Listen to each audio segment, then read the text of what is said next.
Welcome back. In this session, we'll learn about DAX, that is data analysis expression. We'll build a clear and practical understanding of it, and this video is designed for beginners and Power BI users who want to understand what DAX is, how it works, and why it is so important for data analysis. So let's get started. So what exactly is a DAX? So DAX is a formula language to create calculations like column, tables, measures, and it is based on Excel formula. So basically, if you have worked on Excel formula, this is kind of similar, but we will have a better understanding of it once we use it out. So it is mostly used in other Microsoft tools as well. Okay, like Power Pivot analysis services.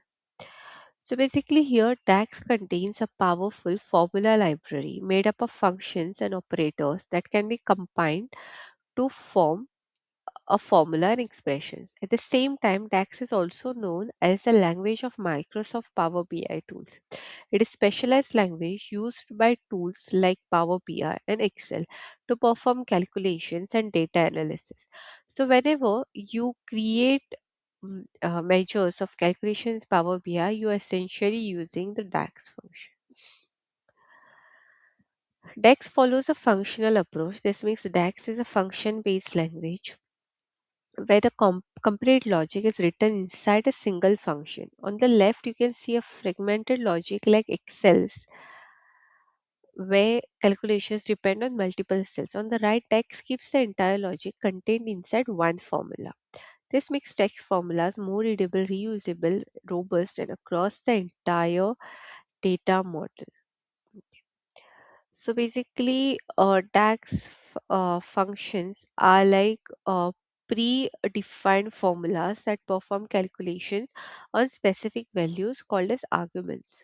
Okay, and function syntax indicates the order of arguments expected. Like there will be some functional categories like aggression, where there will be sum, average, count that will be. Then there will be a date and time, like for today, month, and year. Logical functions will be there like if and or logic, and then text like concatenate to two strings like get the left portion of the like the that word.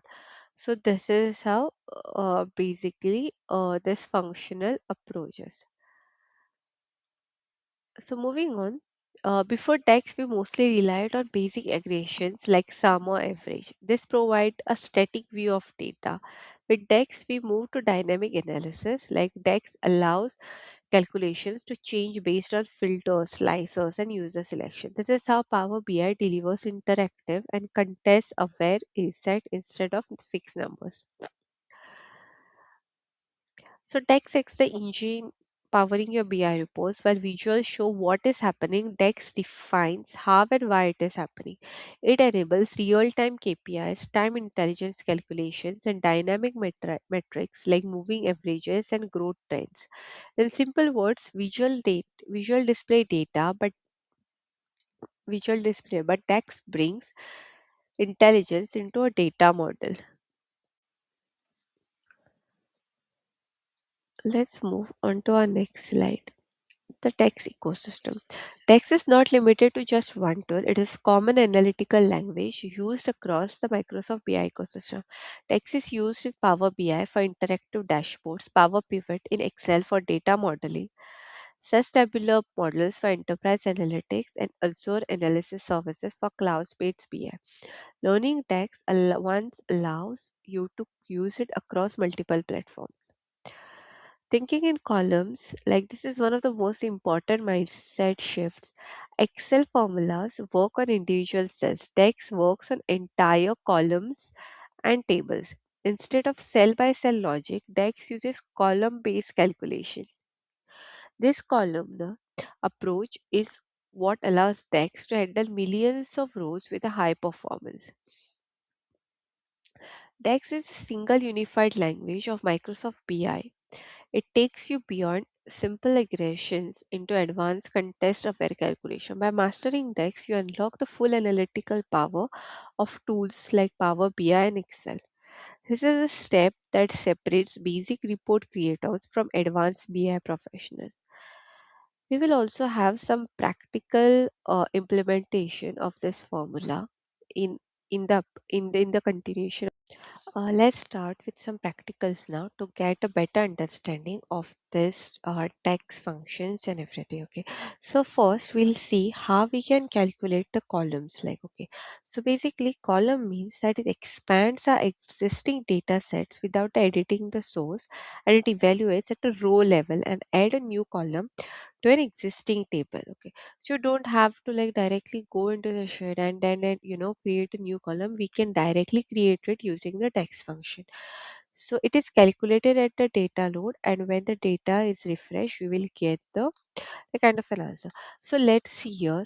We have this particular data sets that we already had. Okay, so what we'll do is we will try to create like here in details table. Okay, we have a amount and we have a quantity. Now we'll try to, just for understanding, have an look where we'll create a new column say for a per unit price of that product. Okay, so I'm just going to like I have to click on this details. Okay, the table where I want to add a new column, and once I click here, then I will go into this table tools. Okay, see, I'm just showing if I'm into home tab. Okay, and if I create into details, and then I have to go into this table tools, and then I have to create here as a new column. Okay, so what I'll say, I will just say like unit price. Okay, let's say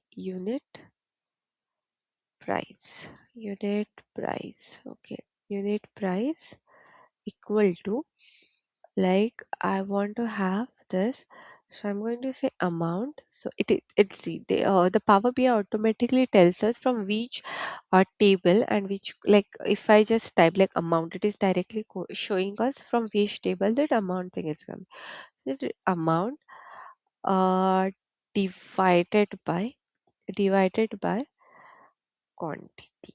Okay, and I just have to say comment. You can see I already have a unit price here. Okay, I already have this column that is automatically added once I have run this text function. Okay, so let's just try to create a very simple chart and understand whether it's working or no for us. Okay, so I've just taken this text column chart and I'm just saying unit price into maybe x-axis, and category. Okay, let's go with the subcategory here and we'll see how it is. Okay, now because we have this, let's go for category and see if we get a clear view or some understandable view. I'll just say, okay. You can see here because there are like multiple categories or anything that will be here, and it is giving us this much. Like, there will be each product or each, we have not calculated this on like kind of product base. We are just showing how the formula work. So because of it, it is giving us like the unit price of each and every product, or the count of for that particular category, how that is. Okay, so we can also just I'll just say here advanced filtering top n, and let's say top 5, and here we'll see if this also works for us or no, and unit price, and we'll say apply. Okay, so now you can see it is like kind of giving us some top 5 unit prices or anything, that sum of the unit price is giving us a sum. Let's count. Okay, so it is kind of giving us the top 5 ones. Okay, so this is how we can create a new column just by going into this, and just by having a simple DAX function that can be used out here. Okay, so we'll have a look at the other functions as well. We'll now see how we can also utilize some of the DAX functions. Like, we'll just have a simple where we will just calculate like the sum of all the quantities, like total of quantities, and we'll just use a sum function for this. So here I'll just go and I'll say create a, I've gone into this details table, and I'll just say new column, and here I'll just say like total quantity equal to sum of Okay, I want the sum of total quantity. So here there is already a column, like even if I type quantity, it is going to come. Then I have to close the parenthesis and I'll just say commit. Okay, we can see here you have got a new column like total quantity. Like if you just want to see what the total quantity is, I have to only like drag and drop it here, total quantity, and we'll say by category or something, like just to understand how much it was. So you can see like we have like a total quantity of 5615 and count of category it's like 1500. Okay, so this is how basically the DAX functions we can use, like multiple DAX function. We can also like calculate based on the order date, where based on this order date or anything we can calculate based on the category or the amount, and we can use a DAX function to create like a multiple um, uses of this. Okay, and we will understand this in upcoming sessions as well. For now, thanks for watching.